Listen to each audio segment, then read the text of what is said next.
Wait, where? What? I'm in a box! Oh no. No, not the box. This is the Escape the Zoo podcast.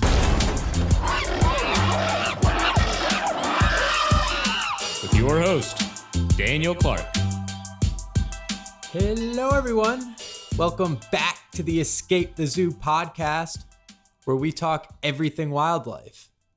Today's guest is Caine Delacy, a marine biologist, expedition leader, conservationist, and wildlife photographer.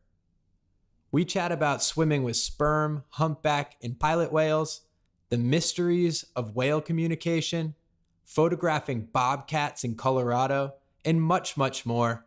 Caine is an awesome guy, and it was a really fun conversation. I hope you enjoyed as much as I did. So without further ado, here it is, my chat with the one and only Caine Delacy. Well, Caine, thanks so much for taking the time to be on the podcast. I feel like you and I have been working to schedule this since we're coming up on my year anniversary of the podcast. I think you and I have been talking since the start. So I'm really excited we're finally going to make it happen. For that reason, but also I would say since I was 10 years old, every time somebody has asked me, if you had one day left on Earth, what would you do? I always say I would wake up at sunrise, take out a little boat by myself, set up anchor, and try and swim with a whale. And I feel like you get to do that all the time. So I'm super excited to chat. Excellent. Yeah, I feel like I just really wanted to wait for you to get your nerves out of the way and get your system down. So I thought I'd wait a while. You're like, I don't want to be one of your test subjects in the first 20 episodes. Exactly. Yeah. Can you start just by walking us through, like, what would a day on an expedition look like? I'm sure they take different forms depending on where you are, but to me, I've always just wondered if I can go swimming with a whale in a realistic setting, and I'm not one of these National Geographic underwater photographers. How can I do something and get out there, and what does that day look like? Well, for me, I've been a marine biologist, or wanted to be since very young, and then I was in PhD and everything. So when people come on expedition with me, they get what that's like. Mm-hmm. So, a lot of people will ask me for an itinerary and things like that. And it's basically arrive, sleep, wake up at 7, smash some breakfast, and we're on the water at 7:30. and we may stay out until 5 or sunset, depending on the whales. And if there's no whales, we'll go home early. But basically, it's really basic system, kind of an event for people to travel, because we have a single focus, and that's trying to find the whales, trying to get in the water with them, and then trying to get crazy encounters. There's one thing seeing an animal underwater, but then there's another thing when it comes up to you and it, puts its pectoral fin in your face, or, stares at you, or, zooms up to you, then stops. So our goal, and my goal, is to get people that experience, and it's basically grinding and being out in the water all day long. And it's definitely not soft. We'll be out there as long as the captain says it's safe. We'll stay out there. And I think people enjoy that aspect of travel with me, because it's hard to come by, because generally you can people will cater more towards like making people feel comfortable. I'm more like as long as people are safe. As long as people are safe, I'm doing what I want to do. As long as we're safe, as long as it's good, we'll be out there. And then if the captain has to call it, he calls it and we go in. But that happens very rarely, and only if the wind's blowing super hard, or it's really he's lost visibility of where we need to be or whatever. So the basic rundown of going out swimming with whales is really smash some breakfast, get on the boat, and go and see what we get. Pretty straightforward, yeah. Yeah, and we'll go further afield than anyone else, and we'll stay out longer than anyone. And it really, people have to pack like a rainproof jacket, and they ask me why. And it's because you're going to get wet, you're going to get cold, even though we're generally in the tropics. Yeah. Even 82-degree water, when you're wet and you're cruising at 40 knots, you get freezing cold. So, that's basically what we do. And I hope it gives people that sense of what an expedition is actually like. When you're...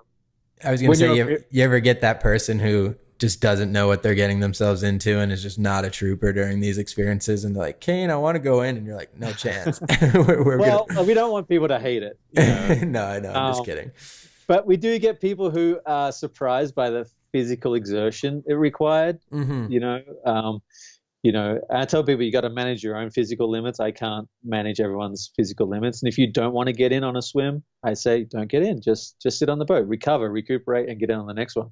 But we definitely have to make sure people are aware of their own limits, because they see myself and my guides, they think we're superhuman. We're not really. It's our job to be in the water. Right. Every swim, whenever there's a well, we have to get in. Yeah, you can't be like, I'm going to sit this one out. You guys go in. Good luck. Yeah, have fun. Yeah, go find the whale. We got to go. And some people think they have to follow that. And so very early on in the week, we usually say, just manage your own physical limits. Don't push yourself too hard. It's a long week ahead of us, and enjoy it. And if you're feeling uncomfortable, let me know. We just work through it and make sure people are warm and well fed and happy and hydrated. And people generally will tough it out, because that's what's going to make the great story. Especially the days when we don't have whales all day long, and it's a kind of, the whales have all discussed amongst themselves that they're going to avoid us. And then maybe at the end of the day, they're like, all right, let's give them a sneak peek.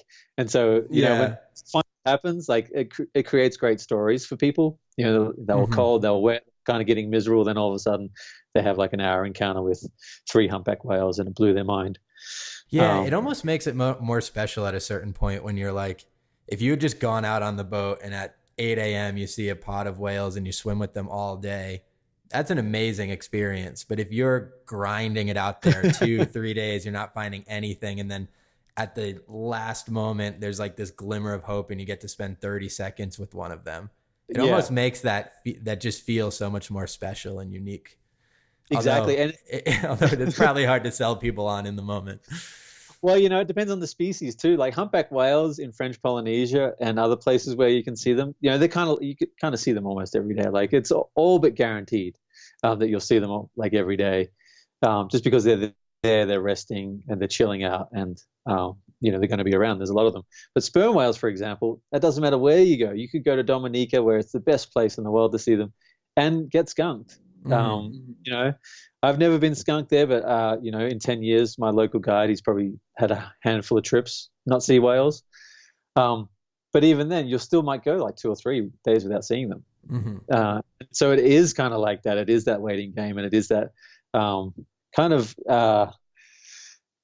goes back to our hunting, like our internal hunting instinct, from like our evolutionary ancestors, where it's like, you kind of, you're like, I just want to post on my Instagram that I saw them or whatever. You get caught up in the modern day world, but then like after a day or two, you haven't seen them. Everyone just starts just to mellow out and quietly just like goes about like occupying their mind. And then when they do see it, when we do get that opportunity, it is like emotions are high, everyone's excited, and then you have a great encounter. Or it might just be a fleeting like 30-second thing, like you said. But that day, the dinner at that end of that day, like everyone has this, you just can't create that joy. You can't manufacture that through anything else other than doing the hard work and doing the hard labor. I always think to your point on your evolutionary instincts start to kick in. I always think it's really interesting reading journals of explorers or adventurers, especially back in the day, like 19th century. But even I read this book, Grizzly Years, which is about Doug Peacock, who goes out into Yellowstone and spends all of his summers camping out with the grizzlies. And it's so interesting to hear how, I think he even alludes to it in the book, how the second you're out there for a few days, all of a sudden you start hearing the sound of the birds that'll fly away when grizzlies are in the area, or you'll start understanding like the call of certain birds when coyotes are looking around, and you can start really immersing yourself in an environment that you're just so numb to and dull. Your senses are so dulled to in your everyday life. And I think that's super cool.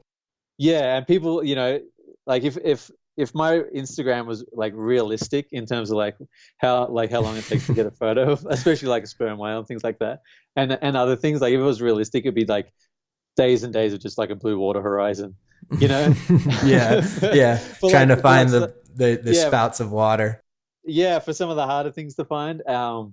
So like, for like expedition photographers and that kind of thing, and even researchers who are working on maybe sperm whales or some other like more rare animal, they are out there all day long for days and if not weeks, and then all of a sudden they get a glimmer and they see it and they do the work they need to do. But for clients and for people that join these trips, they're caught up in the social media world and expectations, and all of a sudden the expectations have to change and they have to do this all themselves. Like I can't tell them to change their expectations because I don't know what they came with, but they do. And then when they see it, there's something really special about that story they create.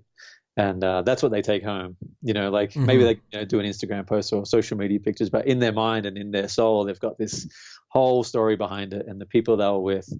And that, I think, is the essence of wildlife encounters. It's not so much the 4-hour resort tour and you got a glimpse of it, 20 other people, and you went back and had a lunch. How heavily regulated is a lot of this? I'm sure it depends on the area, but to me, that concept of going out in a boat and then finding these massive marine mammals and hopping in the water, there's something that seems so adventurous and out there that obviously there's a lot of protections around these animals, but at the same time, it's such a unique and strange thing to be doing from the jump that I just wonder, like, is it something that you have to follow a lot of protocols to do, or is it something that you kind of just can get out there in a boat and do your thing?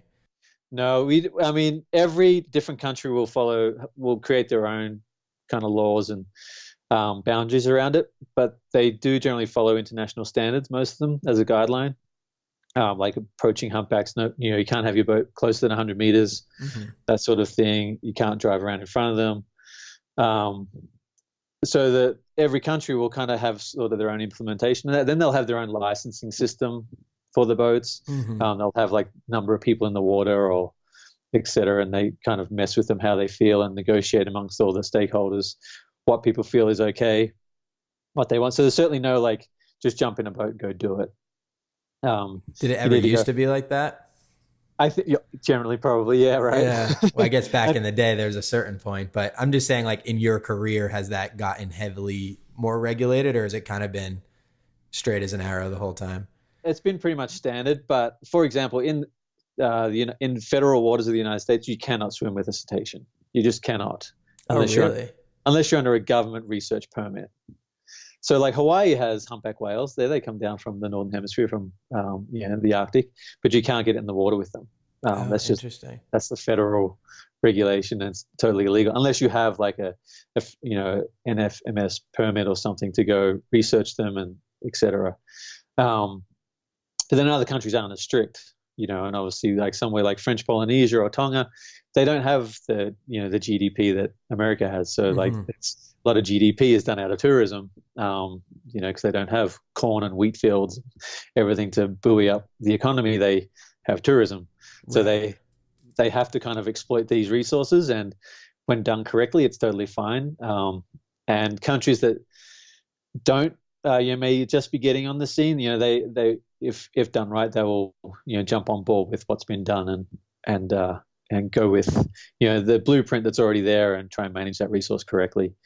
So yeah, it's definitely not cavalier, and you can't just go out and do what you want. And then also what's great generally is that the guides and the groups of people that do it are self-regulating, because they want it to stick around. They want the whales to stay. So if someone steps out of line, like like a captain gets too close to whales or something, like everyone will just get on the phone later on that day. Yeah, and be like, this guy's not doing it right.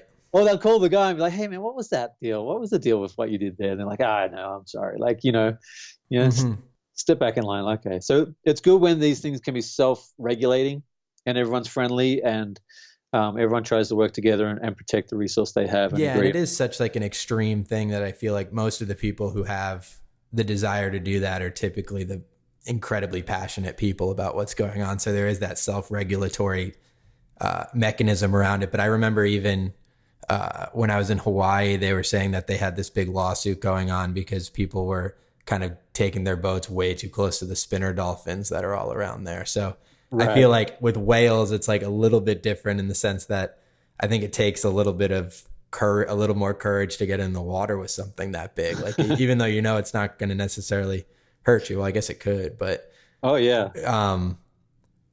there's still like just a little bit more of an adventurous nature to that versus the dolphins, I guess. So you can understand why it regulates itself a little bit better. Yeah, one of the most dangerous things in the water with whales is a baby whale. Oh, really? Just because they're so playful? They're playful. They don't know their own speed and inertia and size. So being around baby whales is probably the most like tentative moment. Have you had any like close calls? Oh yeah, like all the time with babies. Like we'll stay back and we'll sit with the mum and give her like her space, and we'll watch the baby come up and down. But eventually the mum will trust us. It might take 45 minutes or so for the mum to feel relaxed around us. And if we just sit still and don't go over the top and let the baby do its thing and go up and down, and, the baby kind of feels the trust as well. And I guess the mum may signal to her, or the baby just like feels like, spreading its wings a little. And if it comes toward us and stuff like that, it generally like doesn't know what it's doing. Right. Because these things could be like a week old, Yeah. They're really young. And we've had them come zoom by us, zoom through us, turn the last minute, and like pectoral fins go over people's heads. And oh, damn. yeah, it can be pretty wild, and it really quickly happen between like just watching, and then all of a sudden this baby whale just like, goes full tilt and wants to see what we are, and then just kind of like hope for the best. Have you ever heard of any serious injuries from something like that? I mean, my guide said that like there's been people who have gone to hospital with like slight concussions and things from being like hit in the head, but no one's really been damaged. I think the worst encounter or the worst injury was in the Dominican Republic. Some guy got his femur broken by a pectoral fin. And it probably just probably not even a defensive maneuver, just that they're so big, and sometimes water currents will push you over the top of them. Like it can be, there's so many variables to deal with. Like sometimes you break your femur walking across the street because some like 1 in a million thing happens. Yeah, and with all the encounters, like that's probably the worst injury I've heard of, in terms of like a direct impact from a whale. But a slight concussion here and there has also happened. But like it can be just one of those things, right? Like people get excited, they drift too close, or the wind blows them, there's a surface current, the animal comes up and just turns or gets spooked. Someone may free dived or like done a duck dive and the whale got a little spooked or something, and someone else was too close. And a whale doesn't need to do much to break a leg. Yeah. Seriously. Right. Can you recall the first time you went swimming with a whale? I can. It wasn't that great. The visibility was really kind of cruddy, and for me it was like I was so excited, and it was kind of rough, and got in. And the whale wasn't very cooperative, so the first encounter wasn't that great. But you learn that like, I guess the most memorable thing for that moment was like, because it was gloomy, you couldn't quite see it very well. But then once you got over like near it, the image of it, when it was resting at like 30, 45 feet, you could just kind of make it out. You could see white tips on the pectoral fins and all this kind of make this outline. Your brain starts trying to create this image, and all of a sudden it appears. You're like, it is really giant. Like, you're like, oh my God, that's a really massive. Because when you see them breach and you see that their back and stuff when they're cruising along, you're like, oh, that's a big thing. But you never get to see the whole thing, right? And then all of a sudden you see the whole thing and you're like, oh, it's huge. Yeah. Right? It was like, I was watching the new One Planet series on Netflix, and David Attenborough was talking about they got the baby blue whale on film for the first time ever. Right. And he was saying, from now on, it's going to gain 2,000 pounds a week. And I was like, what? And it's like, you can't even comprehend how big of an animal that is. Yeah, that's right. Like, everybody's like, oh, the dinosaurs. It's like, it's the biggest, a blue whale is the biggest animal that's ever been known to be on Earth, even including the dinosaurs, which is just wild. I know, right? Yeah. So like getting a sense of the scale is phenomenal. And then I guess the first time I had one within, inches of me is like, it's really, because when it's that close, when the animal has come up to you and it's like slowed down and it's wanting to look at you, you really don't even see the whole thing. Mm-hmm. It's like trying to see the whole school bus. Right. When you're buried in the back and whatever, like you kind of see the first few rows and you're like, well, I can't see the rest. I can't even see the driver. So then you end up like not even getting a sense of how big it is, but then you get a sense of like its eye. You see its eyeball and it's looking at you, and you get to see that fine detail. And then you forget that there's a 15-foot pectoral fin, following, coming up, and you're like, oh my God, this pectoral fin is either going to go over the top of me, or it's going to go through me, or it's going to go under me. And they're amazingly dexterous with the thing. Like I've had them come right up to me, and they can see their pectoral fin's going to hit me, and they'll just like drop it and put it under my feet and swim past. Wow. And then like they won't even kick their tail. Like they know that their tail is also potentially going to hurt me if they flapped it. So they just glide, and then they'll be like 10 feet away from me, the tail, and you see them move their tail again. So you see like pure examples of how intelligent of an animal they are while you're experiencing that. That's wild to me. Like that they can understand that and know that and also care. Like that, that's what, to me, like that's the biggest thing is it's like, yes, they're intelligent. Yes, they know what's going on. But the fact that they have enough empathy to not want to hit you with the pectoral fin is wild, Yeah, to be that big and like know exactly where like their extremities are and care not to hit you. It wasn't something I'd expected, and I think the first time when I saw a pectoral fin like kind of going to cut me in two, I was like, oh, all right, this is when I'm going to get hit by a giant whale. And it didn't, it just like dropped it under me, or it'll take it out of the water and go over my head. And oh my God, like I didn't expect it to care about our well-being. Mm-hmm. Yeah. Do you visit the same whales year after year? Like, do you get a sense of, do you think there's any like, oh yeah, I really liked this guy last year kind of vibe, or is it kind of just you're doing your thing? I would love to know if they recognize human individuals. Like that would be really phenomenal if they recognize individuals, humans, but we recognize them, and we know, we start to get a sense like who's going to play, who kind of stays off in the background, that kind of thing. So like whenever we, get a call over the radio, it's so and so.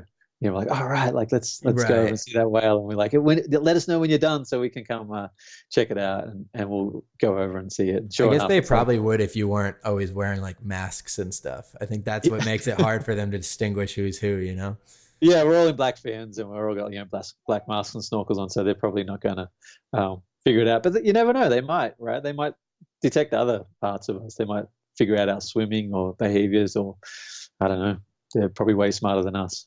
I think that sometimes I live on the 4th floor of this building in Los Angeles, and we have this like tall sliding glass window with a porch that's like, you can barely fit your feet on it. Like the width of our porch is like maybe a foot, and there's pigeons that come there all the time.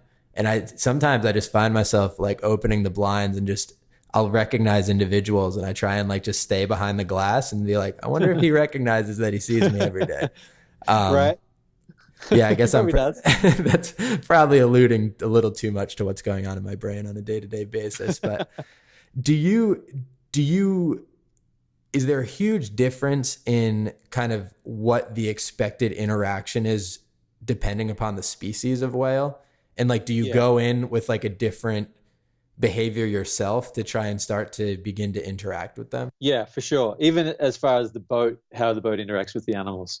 So for humpback whales, we spot them in a spout or a tail fluke or something, and we'll go over to that zone, and then we just cut engine, and we wait for them to come back up again, which could be 15, 20 minutes later, and then they go back down and rest, and then we get in the water and swim over, and the guide and I will look for it. We'll see it, and we'll just hang out in its area, and we'll just keep an eye on it and wait for it to come up and breathe, and then it'll do that.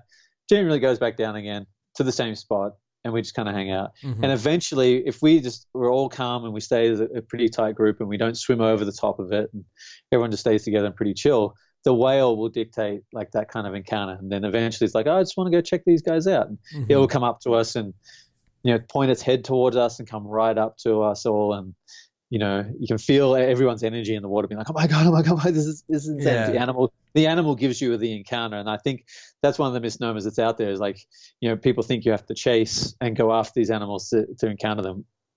We let them dictate the encounter, and that's what creates the best encounters. Mm-hmm. And being able to see both eyes of a humpback whale because it's looking at you with its, you're just like, this is crazy, right?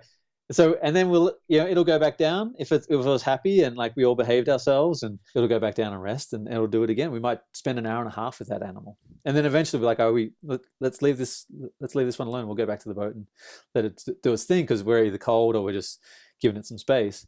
And then sometimes it'll like give us a look, and then it'll just swim off quietly. It's like, hey, here I am. Good to see you. I'm going to swim off, and we'll let it be and we'll go find another whale and whatever. Sperm whales, on the other hand, they're living generally, like the humpbacks are resting where they are. They're trying to recuperate, get fat to go back to Antarctica. The sperm whales are just living their lives. So they're hunting and they're raising babies and juveniles, and they're kind of always on the move. So, and they might only be up for 15 minutes, then they'll go back down for an hour to go hunt. And often we'll see them cruising along the surface. We just drive the boat, off in front. We have to jump in the water and just kind of sit and wait to see if the animals come towards us, and maybe go a little left or go a little right, and the boat will be yelling at us, little left, little right, and wait for those animals to either, come towards us and stop, or just do a drive-by. And often with the sperm whales, it's just drive-bys for, what feels like an eternity. And then one day they'll stop, if everyone is good, or later on in the afternoon, they might just stop, and all of a sudden they're going vertical, they go into resting phase. And then if everyone's just chill and follows our lead, you get these encounters. But we have to manage expectations a little bit with how you interact with the animals, because it's definitely not a chasing game. It's a wait and see game. And that can be hard once people have kind of, paid the deposit 9 months before. They've been looking forward to this trip. They just want to get in and see the animal. Right. And, and they're the first encounters might not be so great, because everyone's excited. It's hard to control their emotions and what they want. They might step out of line a little bit, and that's okay. We just giving them a refresher and be you saw them, excellent. Let's try a little bit better. And people do. And then they start having these even better and more phenomenal encounters as the weeks go on. But we have to kind of gauge it with the animals' behaviors and moods. And sometimes we'll just let animals go. We can see they're not interested, and we'll be all right, we just gotta let them, Well, I think that's why it makes sense to have such long expeditions, right? Your typical 7 days at least, right? Or something to that. Yeah. effect. 6 or 7 days for sure. I try and, find people need to leave on a Friday night and get back to work before the next Monday. So sometimes, some of the travel times can be huge. It must be such a weird thing to be back inside your cubicle, plugging away, doing things, and be 2 days ago I was in the water with the sperm whale. It's just, life can be so interesting sometimes. Yeah, 6 or 7 days. And people ask me, it's can I just come for 2? I'm no, you can't just come for 2 and pay a third of the price or whatever. You have to come for the whole trip, because that's what I'm trying to give you is build upon encounters and try and get you the most phenomenal story you can have. What does it sound like under there? Is it? Well, it depends on where you are. If you're close to the coast, you'll hear a lot of that sound, the fishes and the shrimp clicking and cracking. But when you're out in the deep blue, it's generally pretty quiet until the humpbacks, only the males sing. So unless we find a singing male, it's generally pretty quiet. Just I didn't know that. Is it more of a mating call, the song? Yeah, they kind of call, trying to call the females to attention and see if they can find someone to mate with. And often the males will do that really close to the coast in shallower water. And I guess, suspect that it's to propel the sound outward and kind of amplify it, from the coast. It'll bounce off the coast and go further. But the sperm whales are they click, click, click, click, clicking. So they have coders, which is kind of their language, and then they have their hunting clicks. And generally the sperm whales will be pretty quiet on the surface, but sometimes they're really active and they're click, click, click, click. And sometimes you feel they're actually pinging you. You can definitely tell that they're directing their sonar toward you, and feel it in your chest and all that kind of stuff. And that's one of the, if clients get that blows their mind. It still blows my mind every time. Yeah. I was talking to Tony Wu on the first episode of this podcast, actually, and he said he got blasted once, direct with sonar from a sperm whale. And he was it was one of the most awe-inspiring feelings of all time. Yeah, that they have this control over sound or whatever they're doing that we don't fully understand. And what's the deal with that? Do we have any sense as to, even orcas, right? They have all their own specific dialects, whether they're in British Columbia or Norway. And we just don't have any semblance as to, we know it's a language, we just can't decipher it. Is that where it's at right now? Or is there more to that story? Well, I guess it's, we have different languages as humans. So we have these hi, how are you? We have these kind of emotional trades between speaking to each other and all that kind of stuff. But this is an entire different species, so we don't know what they want to communicate to each other. Like, they're not like building houses and living together and trading goods and all that kind of thing. So what's important to them, and so what would their language require for what's important to their daily lives? Well, that's why I would think that would make it easier though, right? Because you'd be like, what else could they possibly talking about, unless they're getting like incredibly philosophical about stuff. And maybe, like, right? I would think it would be strictly about kind of direction, food, and I mean, I would love to think there's like some emotional context to what they're talking about too, which is very likely. But I look at that, I'm like, if it really can only span across however many topics, how do we not have a sense as to what's going on? To me, like, the more and more I dig in, the more and more I recognize that I don't think humans comprehend at all the level of intelligence that animals have. And I think that speaks to it. The fact that there's these dialects that we can understand, that they obviously, like if we went into an indigenous human culture that we'd never heard the language before, it probably wouldn't take very long to figure out what they were talking about, right? Right. But with whales, we just still don't have any semblance as to what's going on.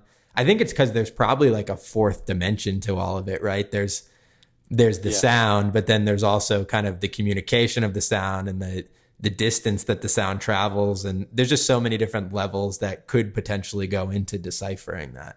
It's like the Da Vinci Code or something. Yeah, right. And the hard thing about deciphering is we don't see their behavior, right? We can't really observe all their behavior. Mm-hmm. So, sperm whales, dive to 3,000 feet to go hunt. Which is crazy. Like, oh my God, that one video, and I think it's Blue Planet, of the baby has to sit at the top and then the mom's just diving down, and you just have like GoPro footage of it going a mile under the ocean. It's crazy. Yeah. So I guess we don't get to see the consequence of some communication as much as we can with like primates or, even that like makes snakes. sense. Yeah. So like we can, like we'll see them sometimes, like, like they'll breach or something. Like a sperm whale doesn't breach a lot, but they do. But then when they breach, generally then they go diving in the next like 20 minutes. Mm-hmm. It seems to be when they're like the pod or the group is spread out a little more. One will just breach a whole bunch of times, and maybe it's a muster call, like, all right, let's get together and go hunt again. But we don't know, right? Like we see them and then they disappear, and maybe they just like decide like, let's get away from this boat. Mm-hmm. They didn't even go hunt. They just like went under the surface. And as soon as a whale is like 2 inches under the surface of the water, you cannot see it anymore. So like we don't even know where unless you've got a helicopter up in the sky like the whole time, monitoring what they're doing on the surface. Like, we'll put a drone up every now and then. We think they've gone. They're just under the surface a little bit. And they're just cruising away. Like that gives us a little bit more of a glimpse of what they're up to. But a drone flies for 20 minutes and whatever, so you can't observe them for that long. But what happens when they go beyond like the visibility from topside? Mm-hmm. Like we don't know if they go to every time to 3,000 feet, or whether sometimes they just cruise at 50 feet or 100 feet, and they're just trying to do their thing. So communication-wise, I think what's challenging is we don't get to see the consequence of some behavior, right? Like a tail slap or a breach or the clicks on the water. We don't really get to see the consequence of that. Like a bird chirps, and we can see a female fly to the bird. And you're like, oh, that was the female mating call, right? Like, right. Oh, we can decipher it down to that kind of minutia, but we can't do that with a whale. We don't know what the mating call is because we've never seen them mate, and we never. Oh, is that true? There's never... I don't think anyone's observed humpback whales mating. Certainly not sperm whales. We've got dolphins mating, I think, with people have filmed that and whatever. But yeah, bigger cetaceans, I don't think anyone's observed the actual copulation of. Definitely seen males like pretty excited, but I haven't seen them actually like succeed. Yeah. Sorry, a little plugged up here. So you live in Boulder, correct? Colorado. Yeah. It seems like an interesting choice for a man of the sea. I get it a lot, right? Yeah. What was the genesis of that? Well, post PhD, I'm a rock climber, and I kind of needed to go climbing for a little while. And first came to the States and did a little tour rock climbing, and I kept meeting these people from Boulder. And I was like, oh, a lot of people from Boulder. Sounds like a cool place. So I came and visited and hung out with climbing friends that I'd made. And then for about 4 years, I worked for a company where I ran a research camp in Mozambique. We were doing marine protected area study, and we'd bring students down to like help and all that kind of stuff. And I started managing some of the science at all the camps that this company ran all over the world. So Indonesia and Cuba and Honduras. And I was on the road for like 4 years, basically. I'd either be at camp or visiting another site or giving a lecture tour and whatever. But in my downtime, I'd just keep coming back to Boulder because I was like, that's a cool place to hang. And I had a visa because the company had a US office. So it was kind of easy for me to come in and out. And I liked the people here, and I was, whatever. And then, eventually I just met a girl, and that's how it works. Yeah, I made it work, right? Now I have, a family and all that. So it's a pretty easy sequence of events, but it certainly is a stumbling point for someone new I meet at a dinner party here in Colorado. They're like, "Oh, what do you do?" Well, marine biologist, and I run these expeditions. You do it from you do it from here. How's that work? There's not much ocean around here. I'm like, right. Do you still do a lot of research work as well? I haven't in the last probably like 2 years, but I'm slowly as I keep going to all these destinations and finding more. I'm finding myself more and more interested in pursuing some more research questions. But with research and science is it's either you get grant money to do it, or you're affiliated with an institution, play that game, or you fund it yourself. So I'm really interested in building things myself now and pursuing things under my own dime and just pursuing science in a more inquisitive manner, and not having to pursue grant money and not having to, basically create a sales pitch for all the work that you need to do, which is, which is a huge part of the scientific game. It's basically a sales pitch. Yeah. And I appreciate that. And I appreciate that there's the gatekeepers, making sure we're doing, funding good science and everything. But at the same time, it can be quite stymieing to just kind of pursue like really maybe out there questions, or just follow what's interesting to you at a really specific moment. Yeah. And also, I've been talking to my friend who does a lot of microbiology work, where he goes to like Greenland and Iceland and Antarctica and tries to find where life is living at the most extreme temperatures and for the longest periods of time, and use that data to kind of inform climate change research and things like that. But he was talking about how there's so much of a new push to try and make things relevant to the average person and kind of be able to market the study as something that would be broadly appealing to the average person, where at the end of the day, like, we want to be funding science because it's a good scientific question. It might benefit things, not necessarily because it's super, super marketable. And that's why I was talking to Jeremy Hance about this on the podcast a couple times ago. There's that new guy who wants to basically resurrect woolly mammoths. So he was saying for some reason woolly mammoths going up in the Arctic are going to somehow break up the permafrost and help to stop climate change. And it's like, no, some guy just wants to resurrect the woolly mammoth, and that's cool. Like, if we all want to fund that, then I think there's some ethical questions around that, but it's a very interesting proposition. But having to sensationalize it like somehow that's actually going to be the key to solving climate change or even help in a meaningful way is just kind of strange. I know. Yeah. And that's what's challenging, I think, for a lot of scientists, is that like they get into it with this true like essence of wanting to ask questions and answer them. And then when they get into the game, it's like, oh my God, I got to, convince all these people that this is important. And I mean, it should translate into good science, but, it kind of prevents that just innovation at the ground level. Some, early career scientists just wanting to like take a new path that can be really challenging, I think. And if we don't kind of make sure that funds are democratized and they go out more evenly, we can end up in a dangerous situation where it's just the elite getting the money and the not so elite not getting the money. But the not so elite might just be slower and more precise, right? And more focused on doing really, really, really good science. And that can take time. Yeah.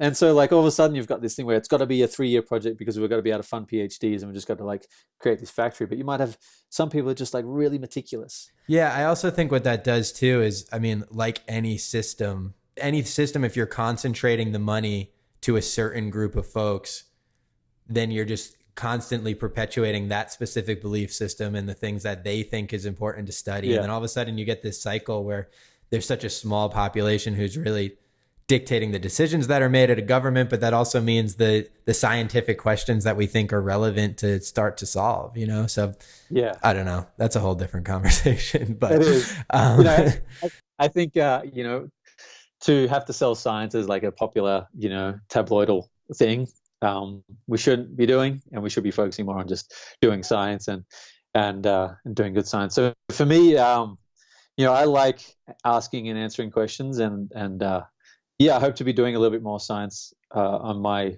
trips and pursuing some of it, and also just, you know, going out and taking time out myself and going to do it, because I still enjoy it, and I miss it a little bit, but you know, like it's just finding what I can do and figuring out what I can do in the sphere I'm in. Yeah, well, I mean, you've also developed an incredible skill at the photography side of things. When did that start to play into the passion? You know, I was always kind of passionate about photography. I think I published my first photo when I was 20. So sadly, that was almost 20 years ago. Showing my age. And, but I've always, kind of had this passion for photography and shooting. I never pursued it because I was always pursuing the science side of thing, but I would, you know, go and do stuff. My buddies and I would take these kind of crazy expeditions to, you know, Central Asia and go mountain biking. We'd publish that story and stuff like that. And it's kind of always cool. And in the last probably like 5 or 6 years, I've done a lot more and, you know, shoot for the New York Times on occasion and all that kind of thing. But oh, wow. I didn't know that. Yeah. But still, it's still more of a kind of a side hustle, I would say. But I love it, and I love Instagram as like the self-publishing platform that you can kind of just put there, and people follow you, and it's pretty fun to show people, you know, amazing animals on the planet without having to, you know, just, you know, be in a magazine. I think that's one of the core values of Instagram, is that people can see amazing parts of the world for free, essentially. You know, if you can afford a smartphone, and it's such a thing where like we are, I think especially recently, really focusing on the true negative aspects of a lot of social media, in the sense that how it makes people feel when they're comparing themselves to these filtered versions of celebrity lives, and kind of what age people should be starting to get exposed to this, and how it affects your dopamine system and all this crazy stuff. But then there's the other side of it too, where it really has democratized people's ability to fund their passion and also share their passion with the world. Whereas before, unless you were like one of the 0.1% people for Nat Geo, like Paul Nicklin and Christina Mittermeier, like, sorry, like you can't go do that stuff. Whereas like now it's like so many people have access to being able to take amazing photos. And obviously some of that comes with the lowered cost of that technology, but also it's democratized the platform for people to be able to use their voice to talk about what they care about, which is also really cool. Yeah. And also allows people to see it more frequently. I think, you know, being exposed to amazing photos of our planet can only be a good thing. You know, it can only kind of ingrain in people this sense of wonder. Where if it was only, you know, in a select handful of magazines, and, you know, you couldn't afford a subscription, or, you know, the only way you could see it was go to the public library, and you had to take an exorbitant amount of time out of your day to be exposed to these things, then that's, I think, one of the real benefits of social media is that if we're showing good and amazing parts of the world, it can only help. And it's going to obviously be like a long timeline for that to kind of create, you know, the forward momentum of conservation and just people's education of how the world is.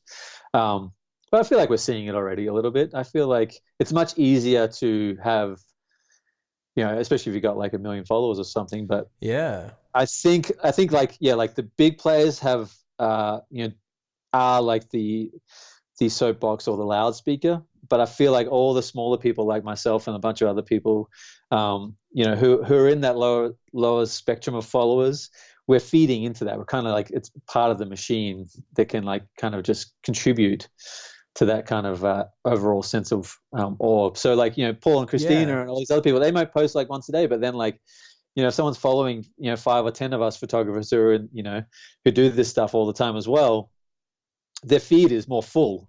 Well, it's like stuff, the gateway drug, right? Like they help get people to care in the first place, and then you start digging in, and it's not very long before you get past Paul and you're like, oh, I want more of this, that you're finding your feed and hopefully this podcast and things like that. But that's how it works.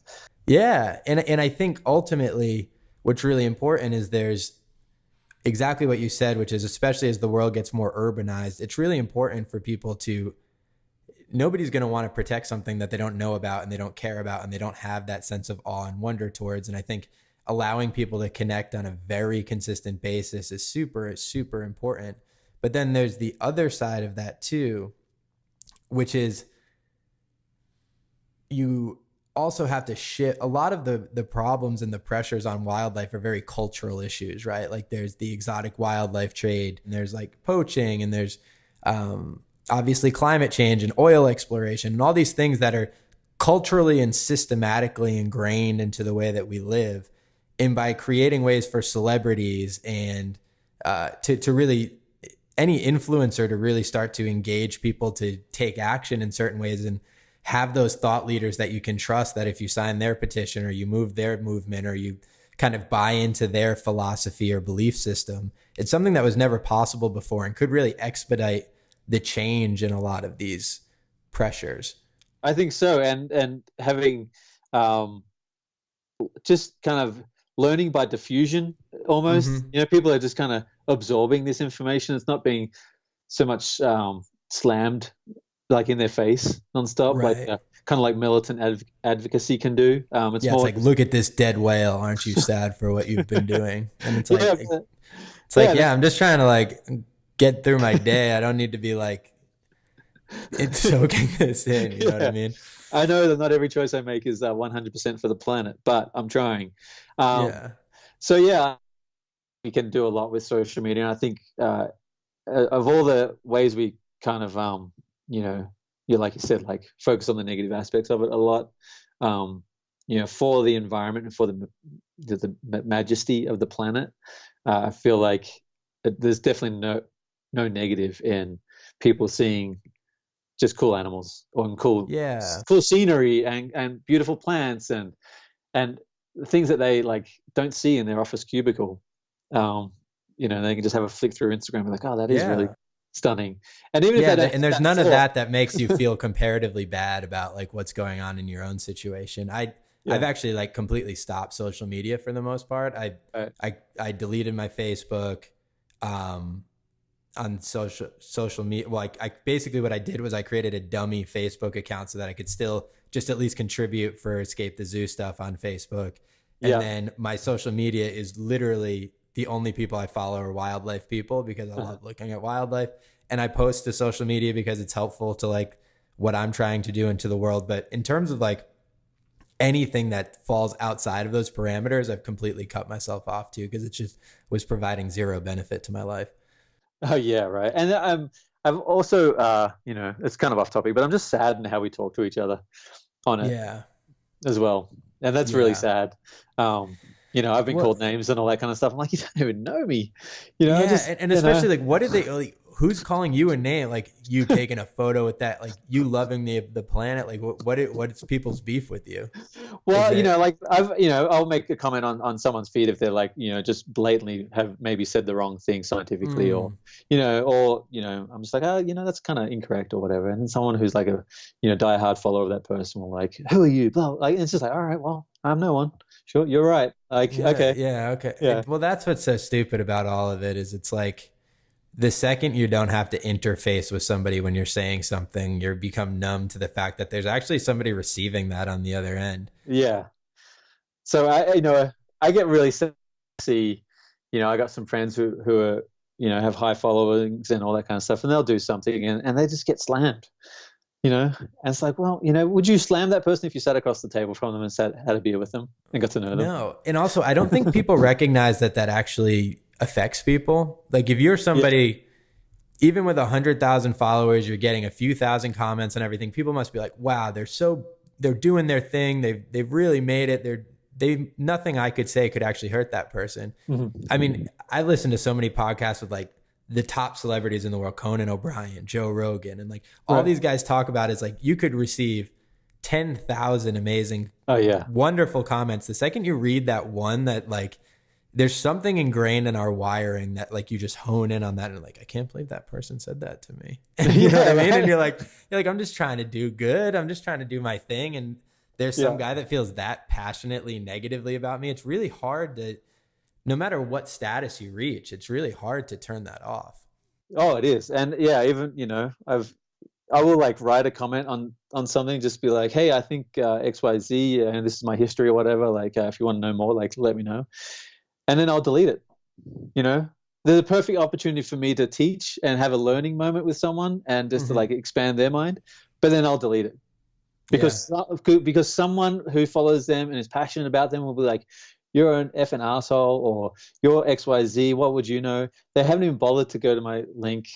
My profile says PhD marine ecologist, and if I'm mentioning something about marine science on something, you're gonna be like, and I try and be as polite and passionate and like and kind as I can when saying things. I definitely don't be like, you're doing wrong, and and I'm like, you know what, like I can't correct the grammar enough on this, right? And make it seem as nice as I can, right? Without someone speed reading it. And the worst part is the person that you're commenting on, probably if they're posting about marine science or marine life, they want your input. Like for me, if I said something in the wildlife space that was wrong or that like could use a little bit course correction, I'd be stoked if you wrote a comment where like, hey Dan, think about it this way. And like, it'd be weird if somebody was like, I love the Escape the Zoo podcast. Screw you, man. You know what I mean? Like, it doesn't make any sense. Yeah, and the times where I have had the courage, the person on the other end is generally pretty receptive. The person who is really receptive and is keen to learn. And so the few times where I've had the courage to follow through, something would go wrong. Like someone will make a comment. You're like, oh my, every time, you're like, all right, well, just okay. And then and that's the sad thing. Like I have this body of knowledge, body of experience, traveled the world. I've seen, all, the good side and the bad side of a lot of things, and a lot of, especially in the marine world, the fishing industry and stuff.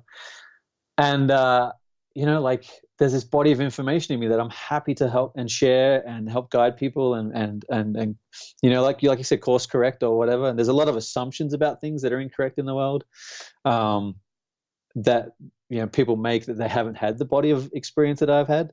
And so I can like help them, come back and navigate to what is fact or, scientifically correct or the vagaries around, like the fishing industry and how things happen and how regulations happen. It's not just like blah, blah, blah. There's a lot of politics and there's a lot of meetings and there's a lot of like, stakeholders and the public and tax dollars and subsidies. Like it's and jobs and there's so many things that go into these things that it's a very complex beast. And it's like, we should be welcoming the more voices to the table who understand that these are complex issues to like discuss it and move things forward in a positive direction. And it's become so polarized and conflict oriented that it's, I mean, that's everywhere in the world right now, but it just makes it so that nobody can talk about anything. I know, right? And I get super like insular. I'm like, I'm not going to say anything. I'll just do my little thing here. And, and I don't want to be that. I want to like, I've got a lot of experience. I can share a lot with the world. It's scary. It's a scary world to share now. I totally agree. I wanted to run through, I did a deep dive on your Instagram and I wanted to run through some photos that I'd love a little bit more backstory on. The first is we're going to take this in a completely different direction. You have this photo of a bobcat that is unbelievable. It's I think it's a juvenile, like baby bobcat, right? Can you talk a little bit about, that seems again, a little bit outside of like your typical realm. What inspired you to start trying to camera trap a bobcat, and how did that whole process work?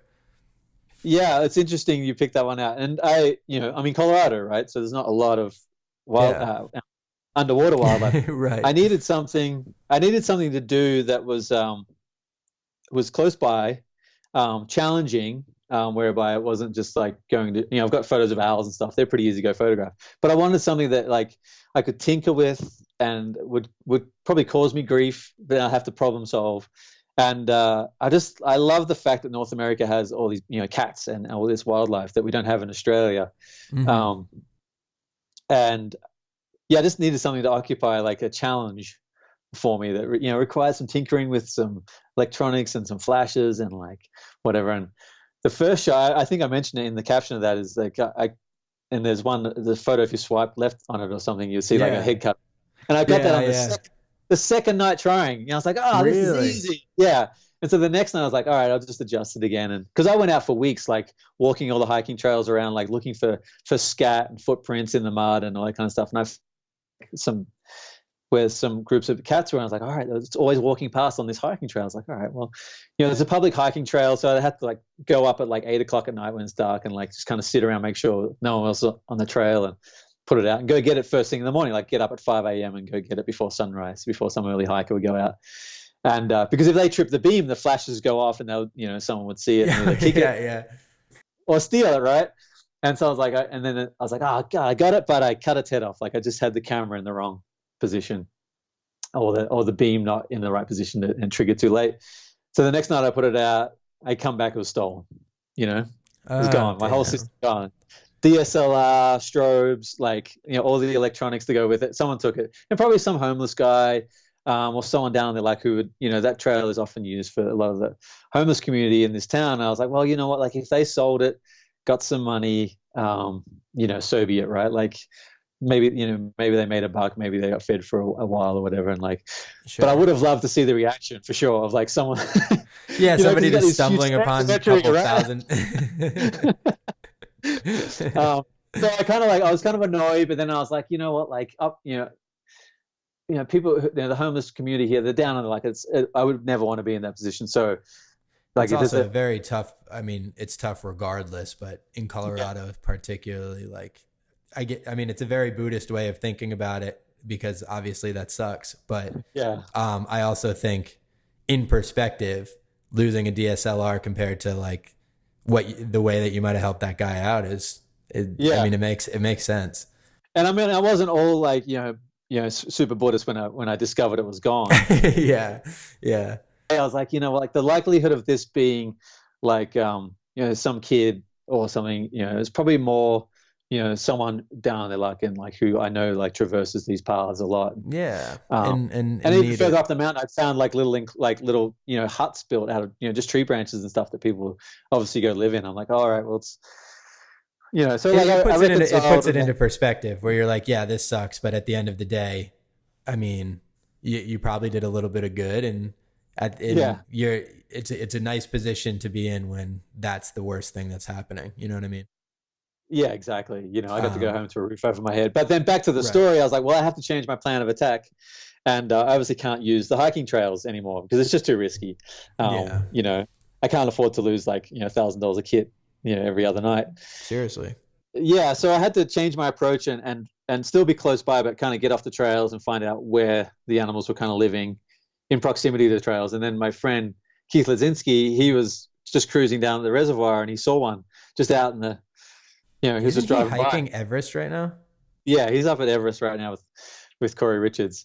But he pings me, he's like, hey dude, check it out, I saw a bobcat. I was like, where? He's like, the reservoir. It's like, oh no. And so I spent like another month scouting out that zone, putting out just like little like basic camera traps, like what you'd use out for hunting or whatever, just monitoring your property or whatever. And and then I'll go and check those every now and then. And I would take my daughter too, so that was always fun. I could take my 3-year-old and opportunity to take her out too. And so I found this spot, this little den where they were kind of hanging out, and I'd crawl in like 10 feet, set this camera up for probably like 2 months, and it was just before my second daughter was born that I got what you see in that photo. And that was like cumulatively probably like 18 months worth of effort, and at least 2 months crawling in and out of that kind of thicket that you can see that animal in.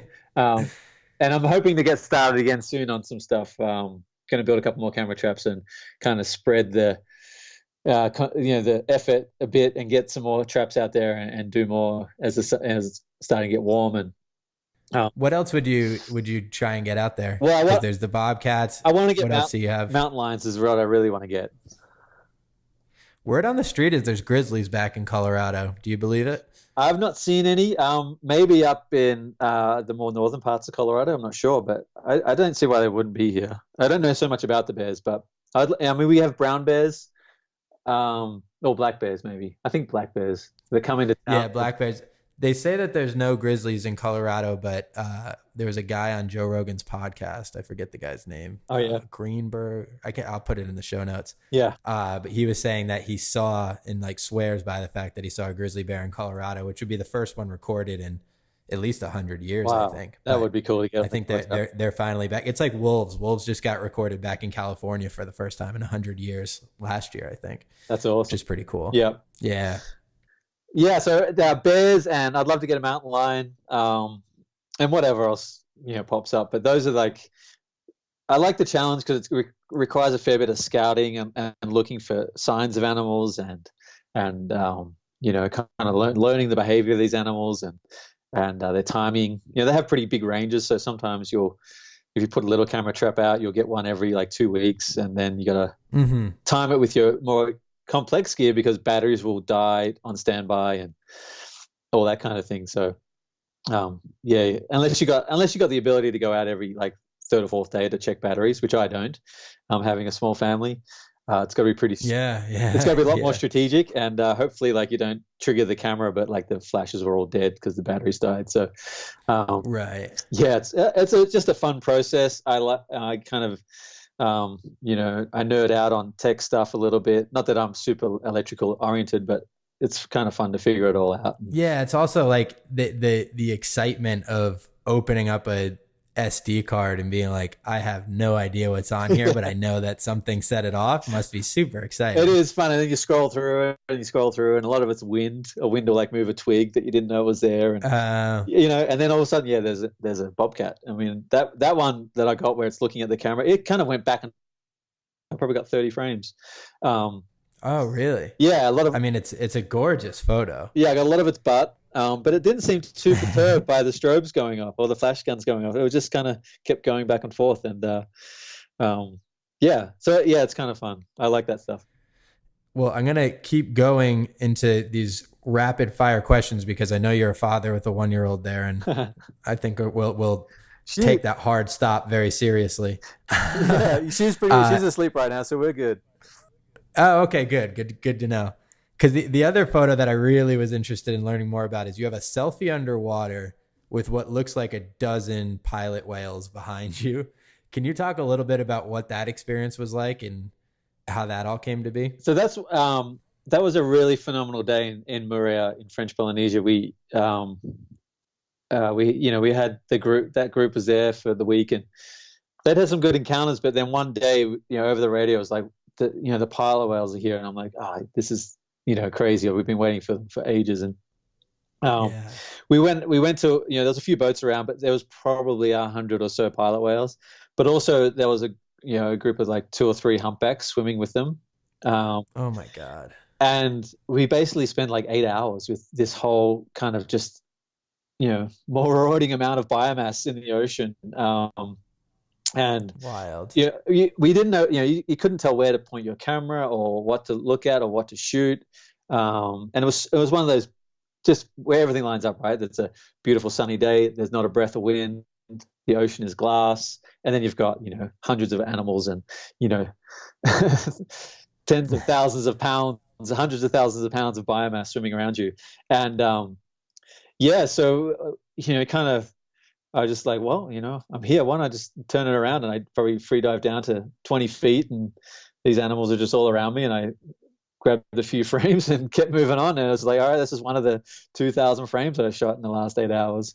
Oh man! But when I look at that picture and I go back to it, I'm like, this is what it's about. Like, just being in an environment where all the animals don't really pay attention to you and they're just doing their thing.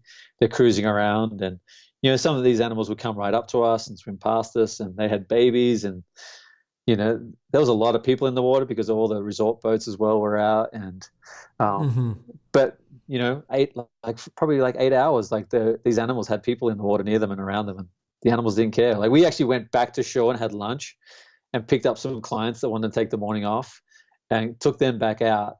And I think that photo might have been in the second session we had with them. Who wants to take the morning off? Oh my God. Could you imagine going out to, where did you say it was? It was like a Pacific island? Yeah, this is in French Polynesia in Moorea. Making the trek out to French Polynesia and then gonna hang out by the resort for the day. I hate that. Yeah, she had an infection on her foot, and she wanted to take the morning off to keep it dry. Caine, way to make me feel bad. I was just making a joke, and now I feel bad. She was sick. She was injured. Sick, yeah. All right. How come most of the time I feel like folks that do swim with whales like yourself it's very rarely in scuba gear. It's always usually snorkel. Is there a reason for that? Yeah, it's just too hectic with scuba gear. You know, you'd have to have like a boat that's twice as big, which would be twice as and half as maneuverable, and then and half as slow, and then also the whales, you know, just on the surface, they want to hang out on the surface and do their thing. So we don't need to go down to them, and even if we did, it would probably spook them with all the. Oh, that makes sense. Yeah. I mean, you can, like, there's places like the Socorro Islands where you might be scuba diving, you'll have humpback whales come up to you, but that's not a common thing in general. So I'm going to head into our rapid fire questions here. Next 5 years, what any big plans? Anything you want to really accomplish? You know, for me, it's I want to be on the thin cutting edge of finding new destinations and exposing people to places that very few people go to. I want people to say I was one of the first. That's kind of my goal. Mm-hmm. I like that. And I've certainly been, you know, I was one of the first to, you know, do XYZ or whatever, or one of the few perhaps. And yeah, well, I saw even on your website you have like secret destinations as one of the options. Yeah, and you know, that's always fun. People will ask me, like, email me like, yeah, I'd love to know where the secret destination is. I'm like, well, yeah, there's only one way to find out, and that's the book. That's the secret. That's the point of the secret destination. Yeah, exactly. So that's fun, and for me, 5 years. I mean, just stay fit and healthy, and show people a good time, and you know, expose my kids to as much as of the beauty of the world as I can as well. And if I can do a little bit of science along the way and publish a few papers, that'd be a gem of a 5 years for sure. Yeah, I love that. Favorite wildlife book and documentary? Oh, you know, sadly, unlike probably many of your guests, I'm not that well read. I'm not very well. No, I like audiobooks and podcasts are where I get everything. I think the last few books I've read have been Harry Potter, Arnold Schwarzenegger's autobiography, and the Golden Compass, like the Philip Pullman books. Yeah, like, yeah. I'm far. I ask everybody that, but I'm far from a well-read person myself, so don't feel that way. You know, my wife and I have this, you know, kind of ongoing joke that, like, we should read more, and she reads a lot in bed, but I just sleep so well that as soon as my head hits the pillow, like, the book's on my face after like 2 pages. And yeah, that's about the only free time I have at the moment to read. So I don't read that much, and I try to on planes. And I generally don't buy that very interesting books. I always get sucked into some book at the airport and get kind of bored with it by the 4th page. Yeah. It's just hard to also there's so much good TV on Netflix right now. I know, like, right? Not to be that guy, but I don't know. Yeah. I find it hard to believe that I would ever get more satisfaction reading a book than watching a good series on Netflix, but that's just me. Yeah, and you know, my wife has recently, you know, she loves going to the thrift stores and things and flicking through what books she finds, but she's been buying me all these old nature books. She bought one of Jacques Cousteau's Whales and Dolphins that was probably published in the early 80s. And I've been really enjoying flicking through those and, like, just taking little chunks here and there where I can.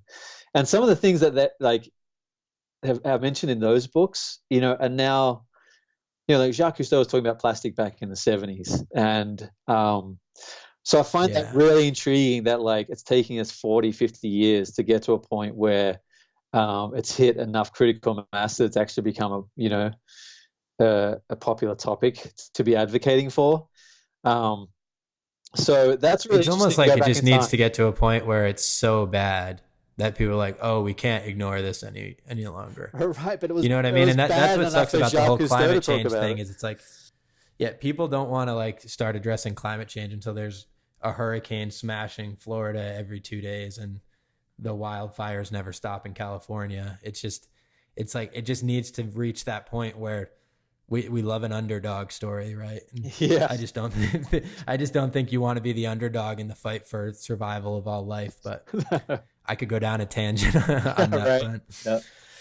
Yeah. So for books, probably recently more flicking through some older books and recognizing that the plight of conservation and the errors of our ways are not a recent phenomenon of social media exposure. It's kind of been there, festering away a little bit. Well, Jacques Cousteau was also underwater when there was probably 3 to 4 times as much life under there as there is now. So I heard, like, going back and reading through his journals or his books are unbelievable, because you really get a sense of how incredible it was back in the day and how much we've lost. I know. Not to be negative, but it's just cool. Like, on a positive note, like, I just like to think of where things could eventually go. And you see in a lot of these marine protected areas how unbelievably quickly they're able to bounce back when they're preserved. I just hope that we kind of jump on that sooner than later. Oh yeah, it's phenomenal. Having worked in that field for most of my career, going between a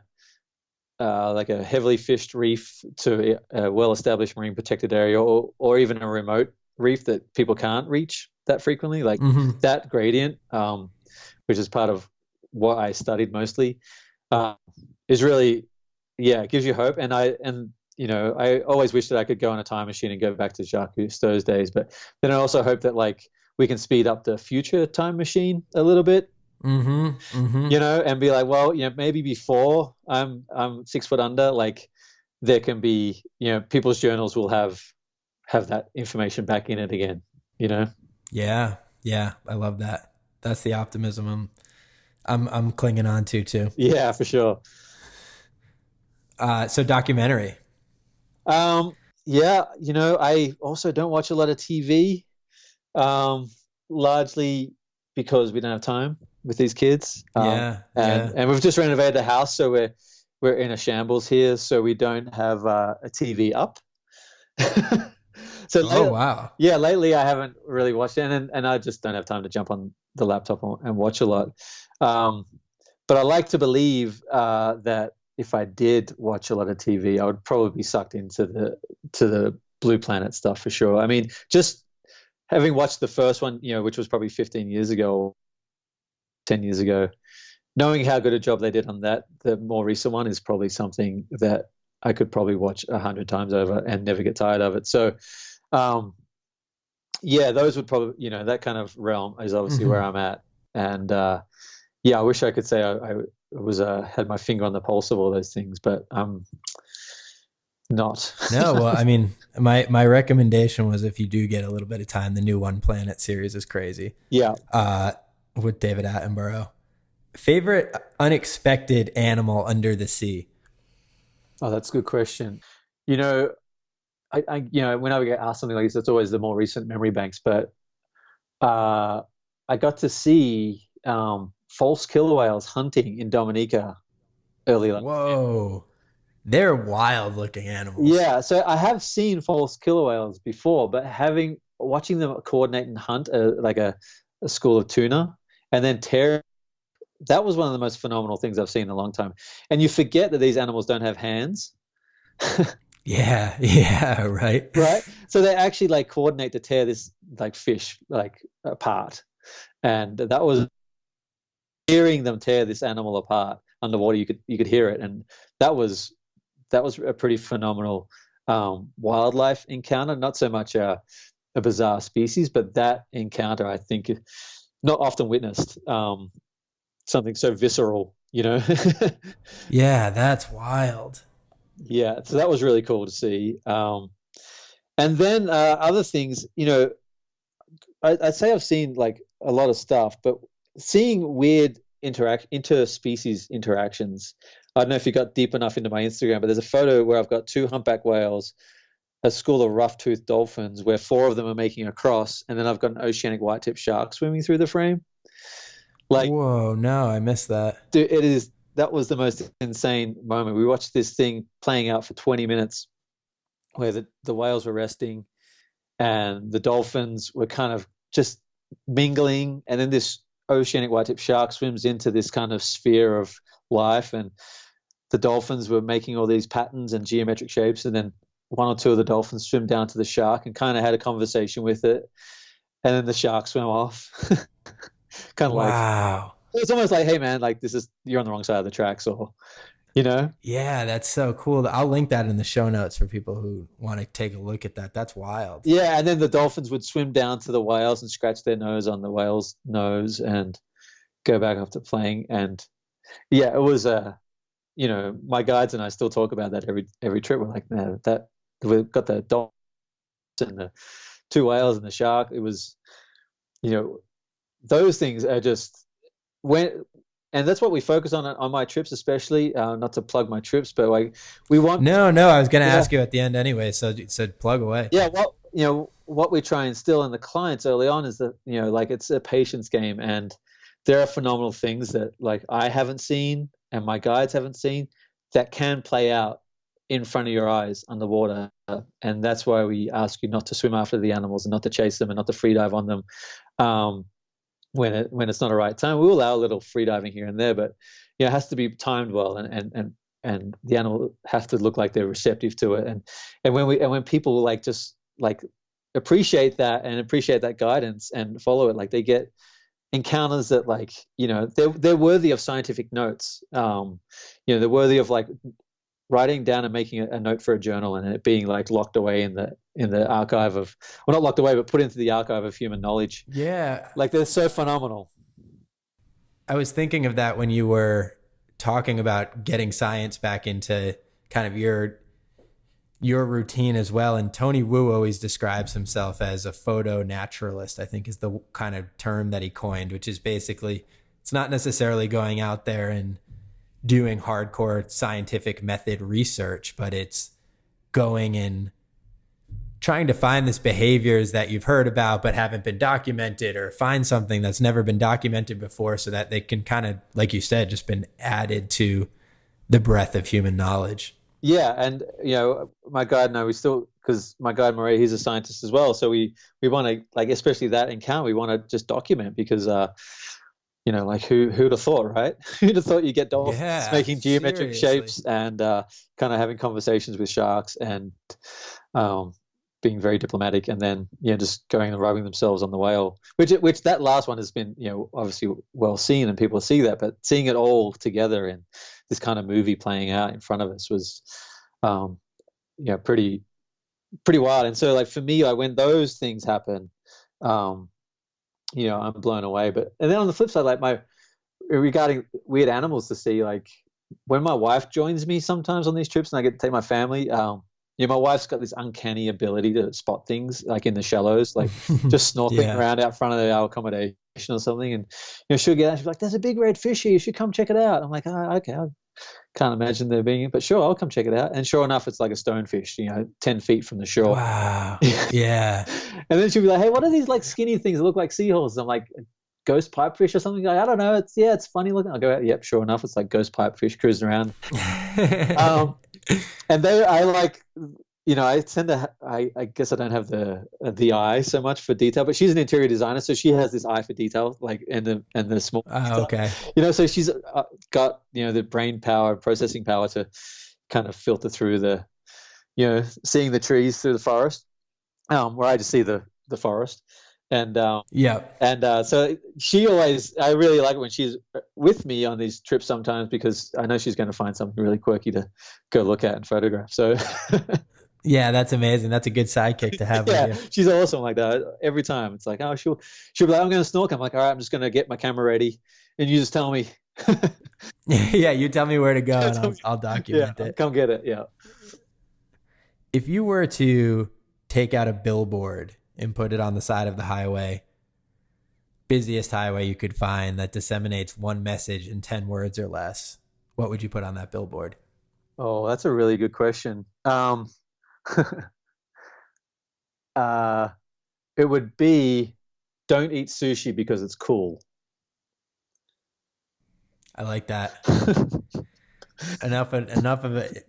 I need, yeah, that's something I need to stop doing. It's like, enough of the tuna. Like, you can't be taking down Toro anymore. Yeah, It's just not. there's like a whole. You just We could do like another 6 podcasts on sushi and tuna and fishing and illegal fishing and bycatch and all that kind of stuff. But it basically, if I could have a kind of a tongue-in-cheek message that gets people thinking, it would be that. I like that. Yeah. It's time to start saving these oceans a little bit more than we're doing. Yeah, and it's kind of one of those things. Be like, you could like, don't eat fish because you're ruining the planet. But if you like something that gets people thinking, what do I eat sushi because it's cool? It's first of all that. I like that a lot. That's a good. That's like a marketing. That's like actually taking a hard marketing look at that question, which I don't think we've had on the podcast before, and I really appreciate. Yeah, that's taking it to another level. And then lastly, can you just talk a little bit about for listeners who want to go on an expedition, where can they learn more, and what does it typically look like, and just providing a little bit more information as to folks that might want to join you. Yeah, so super original company name, Caine Delacy Expeditions, CaineDelacy.com, and basically, go on the website and pick your animal of choice, and I'll take you to go see it. But generally, the trips pretty basic. Like I said earlier on, it's just you arrive and we'll spend 6 days out in the ocean, grinding to bring you something that you'll tell your grandkids, and it's not just a bucket list. And I like to say that whilst my trips are certainly bucket list items, I kind of hope that we're beyond the list a little bit, that you're not just I kind of dislike the phrase "have you done" or "I have done XYZ" in terms of wildlife. I think it's a huge disservice for the majesty of our planet and these animals just to say you went and done it. So it's more that like, yeah, you saw a humpback whale, but you saw it, have dolphins swim around it and they shoot off a shark and they made these crazy geometric shapes in the water, and that's something you couldn't even script. So like being beyond the list and expecting that you'll probably see the animals. I can't guarantee it, but you'll probably see the animals, and you can be guaranteed that myself and my guides and my captains, we will go further and farther and for longer than anyone else probably will.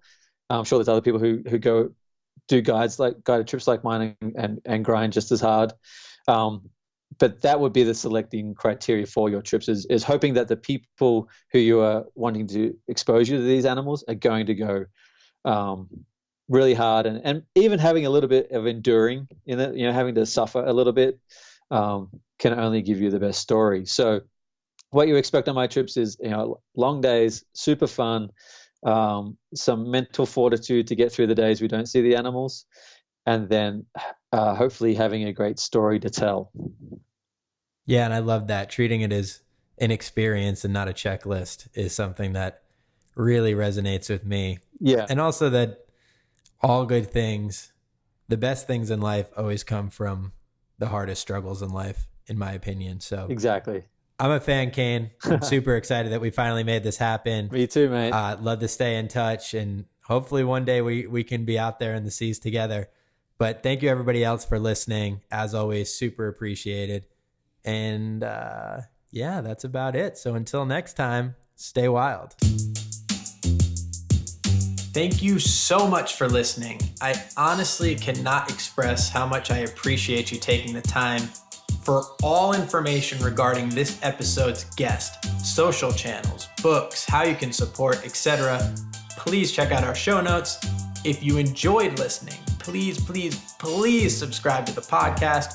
We are everywhere that you can find podcasts. Subscribe to Escape the Zoo on YouTube, follow Escape the Zoo on Instagram, like Escape the Zoo on Facebook, and please share with your friends. It honestly goes so far and means so much to me. And lastly, if you'd like to be emailed with each new podcast and any other major Escape the Zoo updates, visit escapethezoo.tv and sign up for our email list. Thank you.